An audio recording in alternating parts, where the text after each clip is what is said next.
It's not common that a person would put a used set of injectors in, but in this case, we're just trying to problem solve, right? Exactly. Yeah. This is not normal operating procedure. But it's not a bad in-the-field repair. No, it's not. I'm looking at your coffee and I'm like, we so hit fall, right? Like we were in the back half of fall. Coffee, long sleeves, upper Midwest, breaking out the plaid or the flannel. Yep. Heck yeah. That's what I'm just kind of laughing at. Like, It's like a 6-cup kind of morning.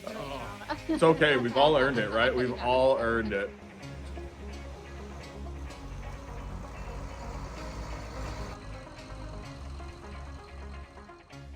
Back in the shop, we actually have we had a rainy Halloween Friday night. But it wasn't snowing. Yes, we've had that, haven't we? Yep. Oh, actually, for the last couple of years, yeah, we get that first blitz of snow on Halloween. No, but it was kind of nice because it kind of just mellowed everybody out. It's kind of quieter. Yes. I was itching to get back in the fields and running the combine and everything. No, but I know what's coming. By Monday morning, Eric's phone's going to be ringing because now we're in the most challenging month of the year. Okay. And that's called November because we know freeze up is usually in this month. Doesn't necessarily have to be, but usually it's in this month. And so my phone's going to be ringing like, when you coming? When you coming? And so, yeah. Do you know, we have this tractor behind us. Now it's funny, this has been apart for a little while, but it's actually been like the giving tree. Okay. So you see it's in pieces, so that means it's not gonna run anytime soon. Okay. So that we just keep robbing parts off of it. I see. Okay. Earlier this spring, we had to take a backup alarm off to put on tractor that was going out on lease. Okay. This last week, I actually grabbed the injectors out of the old motor that had failed. Okay. Because we needed it for this project that we're gonna be talking about today. Okay. We're gonna call this the hidden injector drama. I'm trying to track down the injectors that were in this original motor because they were remanned about $1,800 ago, and I can't find them. And as you can see, it's a little ways from running, but I need to find these injectors because we have another tractor that is having some issues and we just want to try swapping injectors around to see if we can find them. As fall progressed, we had this tractor that started developing a little bit of an issue and we were kind of trying to figure out like what it is. Good news, my dad actually found the injectors that we were looking for. So we got 6 injectors here that aren't terribly old. They got about $1,800 on them. I throw them in the truck here and we'll get rolling. What we noticed is all of a sudden it started having just a little bit more and more white smoke coming out the exhaust. Okay. And this is one of your spreading tractors? Yep. Yeah. So the neat thing is we always know like when we get a piece of equipment, it usually takes about a year to work all the bugs. Okay. So you just go in with knowing that. Okay, got it. Yep. Well, today a lot of things have been happening so fast I haven't had time to really explain it to you. We bought this tractor earlier this year, and this is a tractor we owned prior. It's a long story, but we were able to buy it back in that time frame. The prior owner had replaced the head gasket, had the head checked out, and then it had the injectors remanned. But what we found is we're getting a trail of white smoke on idle, like if the tractor's sitting there being loaded and then takes off, it has a little bit of a puff of white smoke coming out the exhaust. And we're not sure what that is. Kind of the process of elimination, what we think is going on is we have an injector tip that's either plugged or just the spray pattern sucks. We have these injectors here that were pulled out of a running motor and we knew there wasn't a lot of hours on them. So what we're gonna try and do is crack injector lines to see if we can figure out which injector might be the problem, and then replace it and then see if the problem doesn't go away. My good friend Mechanic Larry's in the field and I'm headed that way. Hopefully we can fix the tractor. Last spring, we actually were trying to get it into a spreader just so we could test some things out. We found out the MFD clutch was locked up, meaning it needed to get rebuilt. The SCVs need to get rebuilt. We got those rebuilt right before fall. And so we are actually going into fall thinking, hey, okay, should be pretty good. But again, we don't know anything about it. Okay. And anytime you get something in the field that hasn't had a whole lot of hours on it, anything's kind of possible. Got it. See? One is an original. Yeah. But again, that doesn't mean that they didn't throw tips at it or something. It looks like it could be. I was going to have you kind of, because if you stand a little further away, you can really hear it when you crack. Because when I'm standing here, 1, 2, doesn't make much of a difference. But when you hit number 3, I mean, these make a difference. Number 3 doesn't make hardly any difference on the sound. But again, a little further away, you can detect it a little better. That's why I didn't pull anything apart yet. I was going to crack them as you're here, and maybe you'll be able to hear it and make sure we're going. But number 3 is the one. Did he say injection pump was gone through? Oh, I know they didn't do that. The other thing that we knew because we were on this big spreading project, we were down in this city for 5 days. Day number 1, day number 2, it was great. We noticed at the very end of day number 2, we all thought, hey, that thing has just a little more white smoke coming out the exhaust. Okay. But at that point, it was a cool Saturday. We knew we had rain coming in. You know, we're kind of trying to figure out, is it not? Because even an open thermostat, if the engine's running cold, can throw out a kind of I see. like a light colored white smoke. If the motor's running extremely cold, it can kind of do the same thing. Oh, interesting. Okay. We knew we had this issue going on, and there's kind of about 3 to 4 main things that could lead to this like white smoke coming out. Okay. And so we're trying to isolate, try to figure it out. Number 1, turbo going out can lead to some white smoke. There was oil dripping out Okay. when I had it running for a while, so I'm assuming it was actually fresh stuff, and it Okay. was But dripping down. which more? Okay, because the only other thing, the white haze is the real question. Like, where's that coming from? Which we think was an injector. Originally, we were talking back and forth whether it could be a blown turbo seal, and that was my thing. Because this was all replaced, that collar's actually still loose and spinning. And like what I would have thought is, if the turbo went, we would have started to get engine oil, like a good gob of engine oil pushed out of there, Really thin. like diesel fuel oil. Yeah. Yeah. But typically you have oil coming kind of out of the turbo. It's usually a pretty good sign. Okay. But we didn't have that. Okay. The fear is, we knew this tractor, because I actually got to talk to the mechanic that did it. They, the prior owner had done a head gasket and had injectors redone at that time frame. Okay. And so the fear could also be a head gasket, Yeah. you know, could go out. The other fear is you could have a pop liner or something on that order. You could have, Larry points it out here, it could be the actual injection pump. 3/4 of an inch. I can always change oil again. But Don't that's hurt my feelings. what I'm getting at, is if it's a washer here, it erodes out the pump, high pressure, erodes the aluminum pump out between the steel body and the pump. So I guess the thing to do is to try and put number 3 injector in, see if it gets rid of our problem. If it doesn't, then we're gonna be looking at pump. Yeah, but luckily, there's a known good pump in the shop right now, right? Which can be put right on. Can be bolted right on. Filter base got to come off on this one. 48's got the long pump. Well, sitting right next to the injection pump is a full gasket kit. Surprise, surprise, huh? I think we're awesome. But the easiest one, knowing that we had somebody reman injectors, is probably the injectors just going to crap. Okay. So we figured start with the easy one. Yes, Start of with the course. easy one, Yes. you know? Now the new challenge is how do we isolate it on the tractor? Okay, so we got 6 injectors, 6 cylinders, but how do you actually break it down to which one's, which one's your trouble Yes. maker? I'm curious about this. Yeah, Okay. no, it was actually interesting because I've never Yeah. done this. I've Yeah. seen people do it, but I've never done it. So Okay. what Larry started doing is we fired up the tractor, Yep. and you actually start cracking an injection line. Now, when I say cracking, you literally just want to move it just a little bit, Okay. and then you should hear the engine change sound. In the video here, we're gonna go through cylinder 1, 2, 3, 4, 5, and 6. And if you care, turn up the audio a little bit because you will actually hear cylinder number 2. I think is the loudest, but you actually will hear the engine change tones, except for on cylinder number 3. And it is, isn't it? Yeah. Larry's out in the field, and I can already tell Larry has a busy day, and he's 66, and he's just, you can kind of tell when I rolled up, he's like, don't bug Let's me make this today. quick. Yeah, Yeah. like it's the end of the day, it's a nice day, but Yeah. don't bug me. But I'm like, Larry, do you mind explaining what you're doing? Because hopefully down the road, if someone sees us, they know, Yeah. or maybe they got that tractor in the yard that has that trail of white smoke. I got a semi that I know, we're gonna be pulling injectors out of it.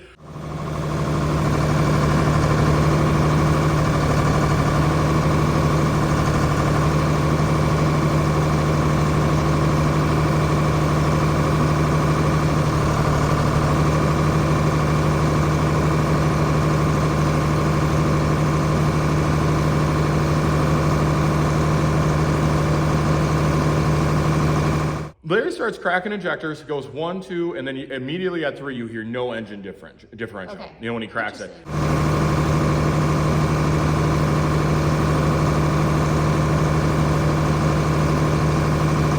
Then he goes 4, 5, and 6. Each one of those, like I said, if you turn the audio up, you'll be actually able to hear the engine just change pitch a little bit. Now, what Larry told me is you don't want to crack these open too much because you can damage, if you do it on the injection pump, you can actually damage the washer on it. You can blow it out. Yep. Okay. So it's just very minute. Okay. And then, yep. But if you can also do it on the top of the injector. And then he said that one's a little more forgiving. Okay. So if you kind of have a rough idea which one it might be, maybe just do it on the top of the injector. Okay. If you're not a seasoned vet.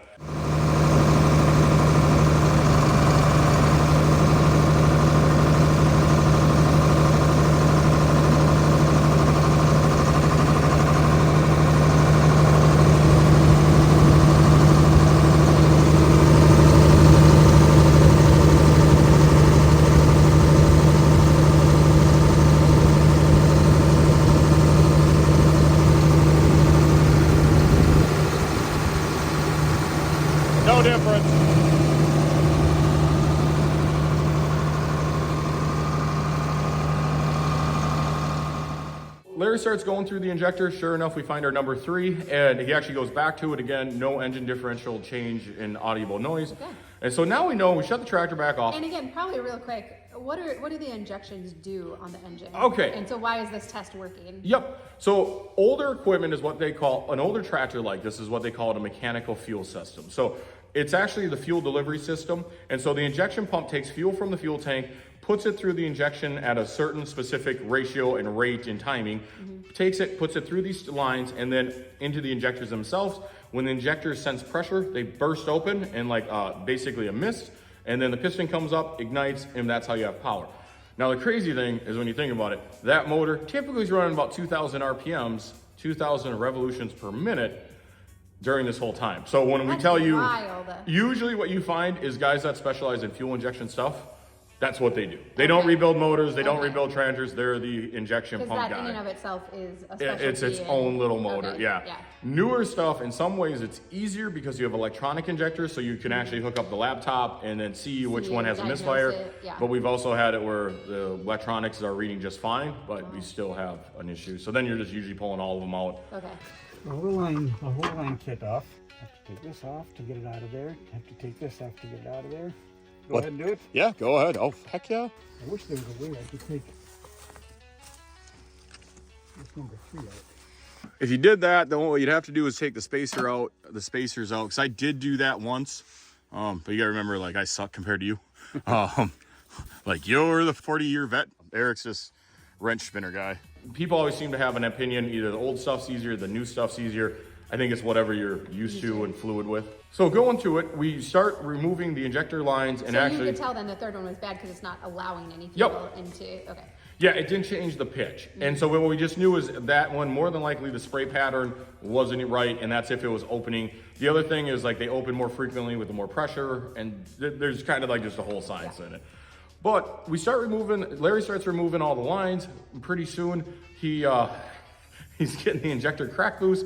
The only thing I'll tell you, it's funny with all these heads, if you don't have the tooling to do it, start bending wrenches, start cutting sockets.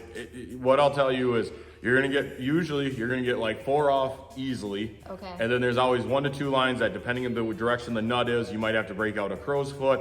Yeah, in the field, I've definitely took the torch and bent up wrenches. Do whatever you got to do to get it apart. Take a trip down Amazon or Harbor Freight. Okay. You know, because just I'm telling you, you know, some of them you can get with an open wrench, some of them you can get with a crow's foot, some of them you get with a line wrench, some of them you're just sitting there going, now what do I do? This injector, I could have probably put it in, but it's just nice when knowing that I'm trying to troubleshoot maybe possibly somebody else's bad decision making. I'm just grateful you're here, and I figure it would save 10,000 phone calls and text messages.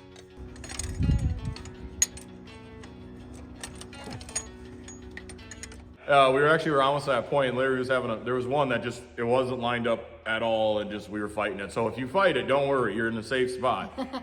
Good company. Oh, you have the actual tool. I hollowed out a socket, or cut a window in a socket to make one. Some go easy, some don't. But you can see here, we're actually able to get the lines off. Then we got we actually were able to loosen up just the return lines just a little bit, and then just pull that out of the way.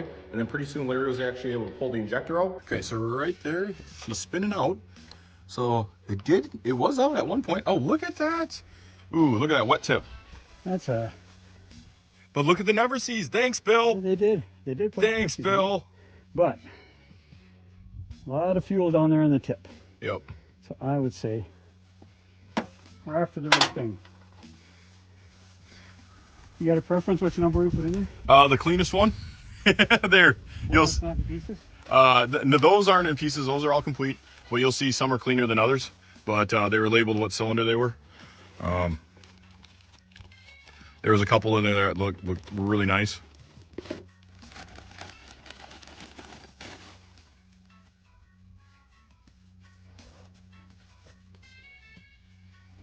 These on the shaft. Oh, let's see. And as soon as we pulled the injector out, we actually got to see the smoking gun. The tip was extremely wet, and then immediately it was like, that's the one. Okay. That's the one. That's good confirmation. Yeah. Then. Yeah, it kind of was. Yeah. I always know when Larry's at that point where he gets it apart, I can read his face whether like, oh crap, we It's either good got or to go, bad. yep, we got to go farther in the machine or this is it. When I seen him smiling, I was like, okay, good. this is in the right direction. That's awesome. So we go back to the box. We go to the box that I brought out with our known good injectors from this tractor behind us. And Larry he grabs one. Now there is a ring on the bottom of the injector. Make sure you get that off. You can see Larry here is taking this one off. It's not common that a person would put a used set of injectors in, but in this case, we're just trying to problem solve, right? Exactly. Yeah. This is not normal operating procedure. But it's not a bad in the field repair. No, it's not. So right now you're trying to get the old washer out. I'll be darned.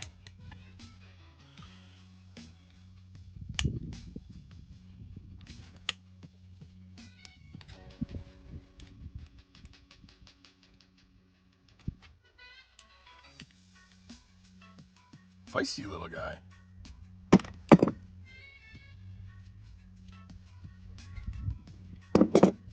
Size.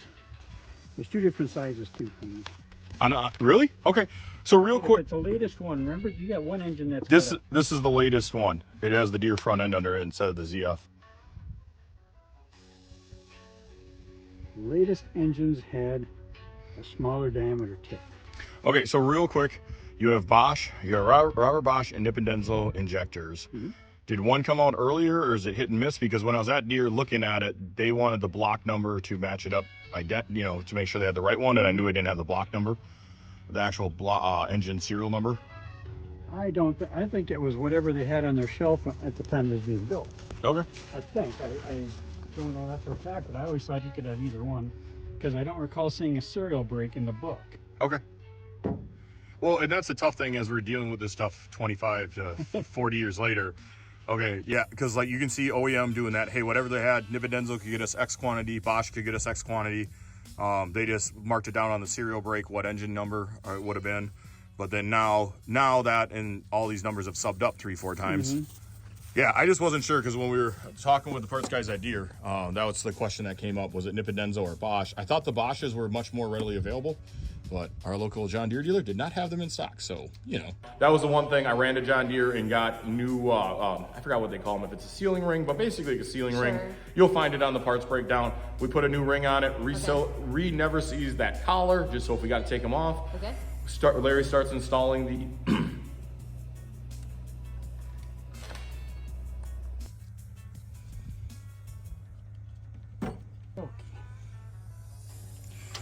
So real quick, we get this back in, we fire it up.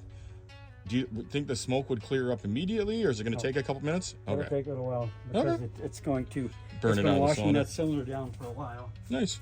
Yeah, on the end of the second day is what we noticed it at. The end of the second day is where we all of a sudden we thought, hey, that's a little different. It's got a little more white smoke to her. But then the tough thing with that day, it was really cold and we had rain setting in. So we were trying to figure out, because in my mind too, I was like, well, there's always a possibility it could be a thermostat stuck open, and all of a sudden she's running cold. Well, today when I ran it, when it was first started, I mean, it really ran like crap for a while. Once it straightened out, it just had it idled really low. Once I got it, had it idle for a while, I noticed there was actually fuel coming right out of the coupler between the turbo. The neat thing is we didn't see that when we were running it down there. But the other thing, it's probably sat and idled more, went for a long drive, like about a 4-hour drive, then came back up here, and more than likely it's probably progressively getting worse. But hopefully we caught it and we don't have like a bad scoring piston or anything. There's going to be quite a bit of residual fuel in there, I'm sure. Okay, so the neighbor's running something. Yeah. Sounds like a Farmall H or something. Okay, I was gonna say gas, older, something in that. Okay, an H. That's what it sounds like.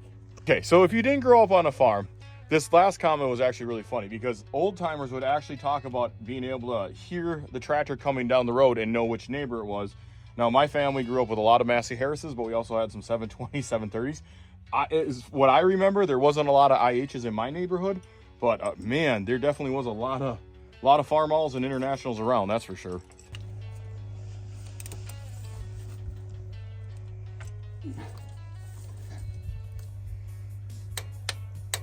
What's the torque spec? 65. Okay. So that if you see him pull that little rod out, that little rod helps you center it.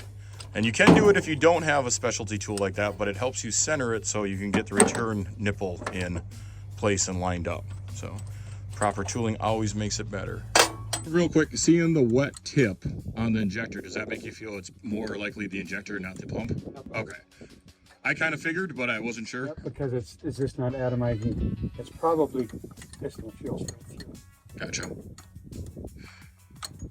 Do you have any run duration of time knowing? Okay, so like we knew we had this problem.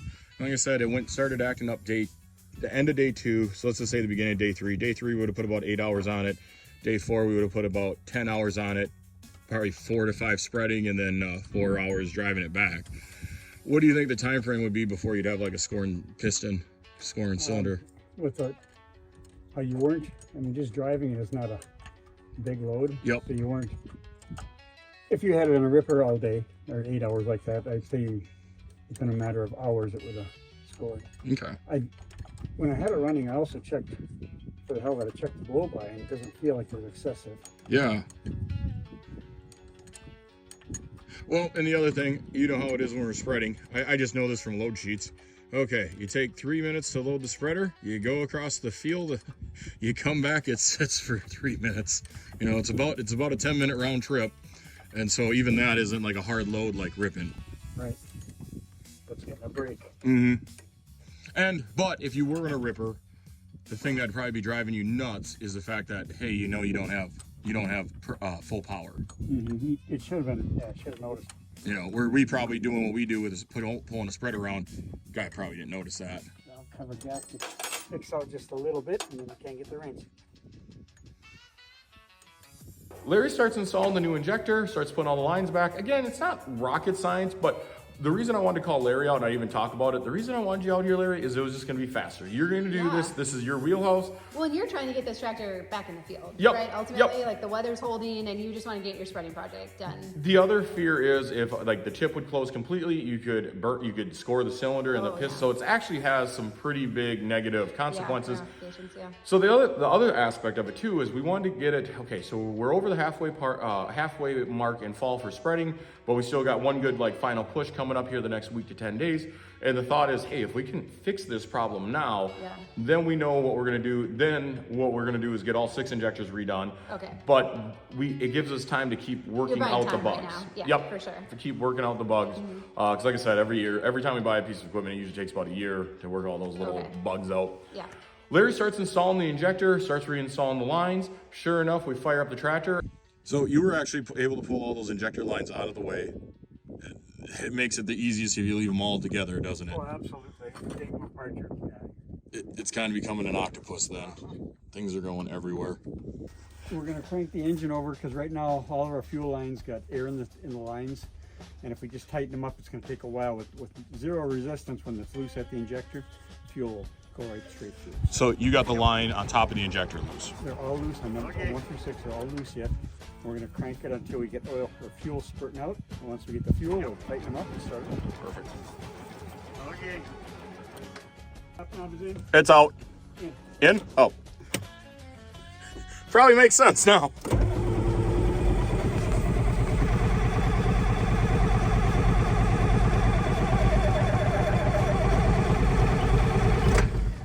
Okay, we got fuel spurting on every one of them, so.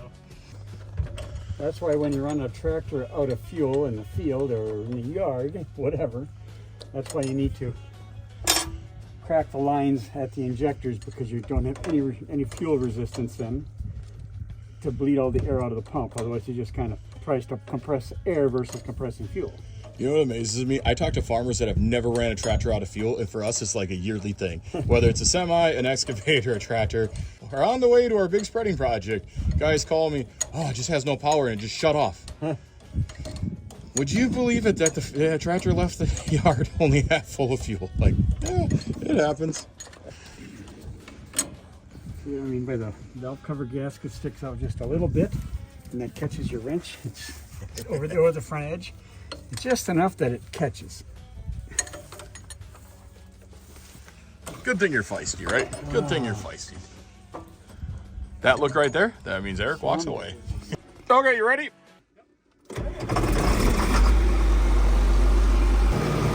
Sounds normal again. Wow.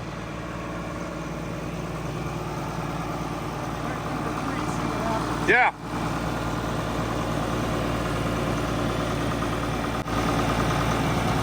Yep.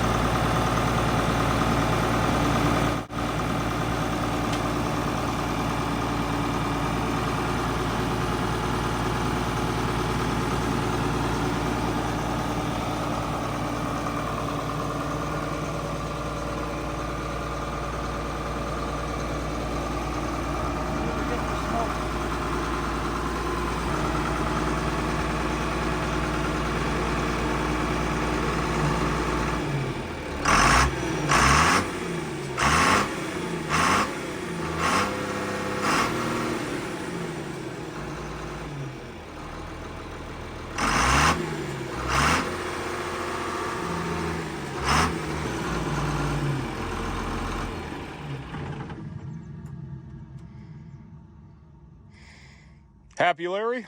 Yes. Wow, I was surprised it cleaned up that fast. Yeah. You notice you got a little when you crack it, and you might notice, because you got to understand that the inside of the muffler, inside of everything is coated with that unburned fuel. So it may take a little while to clean up really good, but it's way better now than it was. Yeah. And it sounds like the John Deere again. Yeah, that's what I noticed as soon as she popped off. It sounded normal. Wow. Just kind of funny that injectors can just go like that. Because it sounded normal. We used it last spring, and then it sounded normal on the way down, and we were just kind of surprised to see that trail of white smoke. Sure we don't have a leak there. Yeah, isn't that funny? It has the old hand primer. Yeah. Like old. The original. That's why this hasn't been rebuilt yet either, apparently. Well, you know. Now we got something to shoot for. And now we were talking about that it would actually take a minute or two for the smoke to clear up. Okay. Oh man, it cleared up almost immediately. Okay, yeah, good. Yeah. So more confirmation that, yeah. Yep. Okay, good. Kind of fun ending the day on a good note. I was thinking of pulling a couple hydraulic cylinders apart tonight, but Ooh, yeah. Or just sit and watch TV. There's no... I might just sit and have a cold beer maybe. Celebrate a tractor working. Well, you know as well as I do, how many times have we just fought it to the bitter end, right? Okay. We hit the key, it fires up, and I could tell immediately just how it sounded. I'm like, oh, it sounds way better. Okay, good. And because the weird one with this, we didn't have like an actual miss. Everyone kind of said just doesn't Not quite quite sound right. right. Okay. Yeah. Yep. Sure enough, I looked, the exhaust had cleaned up. Larry thought it was going to take a couple minutes for that to clean up, and I mean, the smoke cleaned up immediately. Nice. Larry's in there revving up the motor, and it just took off, and it just sounded perfect. So, the downside is, after that, we got rained out, and we haven't got a chance to test the tractor yet. But believe me, it looks way better than when we started. yeah. Absolutely. Yeah, that's awesome. One last thing was kind of interesting. Larry, when he first fired it up, he said it had a hard time starting. It kind of just didn't want to hit nice. Okay. And he was asking me if that was normal, and I had to tell him, like, I wasn't really around the tractor in the mornings firing it up. I was on the other end loading trucks, etc. So Okay. I'm like, could have. I just don't really know. Yeah. But then when I got home, Dad said the same thing. Dad said the same thing. He said, even on startup, it just didn't sound quite normal. It just took a little more time to get fired up. And I'm like, okay. But now we hit the key and boom, she fires right Okay, up. good. So that was kind of that. Good too. confirmation Interesting. that more than likely we got things going in the right direction. That's awesome. Yeah. Yeah. And it, kind of one of those projects that you're just like, hey, shouldn't be anything serious, but it could be. Yeah, But then when you you just find, never know. yeah, you find the little fix, or you find the simple fix did it, Yeah, hopefully. that's It's like, awesome. yeah. 66 years old and still having a good time.